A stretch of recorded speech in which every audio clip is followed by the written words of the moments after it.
चलिए इस वीडियो में हम बात करते हैं निफ्टी 50 और सेंसेक्स क्या होता है। तो आपको याद होगा मैंने पहले ही आपको एक्सचेंजेस के बारे में बता रखा है।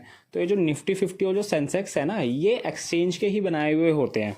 जैसे कि निफ्टी 50 की अगर मैं बात करूँ तो ये नेशनल स्टॉक एक्सचेंज का बनाया हुआ है। अब नेशनल स्टॉक एक्सचेंज में ना जितनी भी कंपनीज है ना, उनमें से जो सबसे टॉप जो 50 कंपनियां है ना, उनके ग्रुप को ही निफ्टी 50 बोलते हैं। और वहीं पर अगर हम बात करें सेंसेक्स की, तो बॉम्बे स्टॉक एक्सचेंज में जितनी भी कंपनीज है ना, तो उनके जो टॉप 30 कंपनी है ना, उनके ग्रुप को ही मिलाकर ये सेंसेक्स बनाते हैं। ठीक है।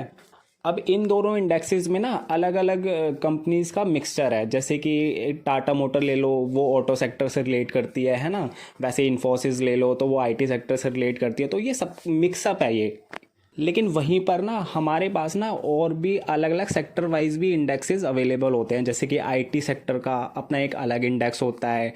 ठीक है। जिसके अंदर में सिर्फ सारी आईटी कंपनीज ही आती हैं। और उसी तरीके से जैसे बैंक निफ्टी है, वो एक अलग इंडेक्स है, उसके अंदर सारे सिर्फ बैंकिंग के स्टॉक्स आते हैं। तो इस तरीके से ही ये सेक्टर वाइज भी इंडेक्सेस हमारे पास होते हैं। अब इन इंडेक्स का जो प्राइस है ना, वो डिफाइन होता है। ये जो मान लो कि निफ्टी 50 की जो 50 कंपनी है, तो उन 50 कंपनी को जो टोटल जो मार्केट कैप है ना, उसका एक वेटेड एवरेज निकाला जाता है। ठीक है।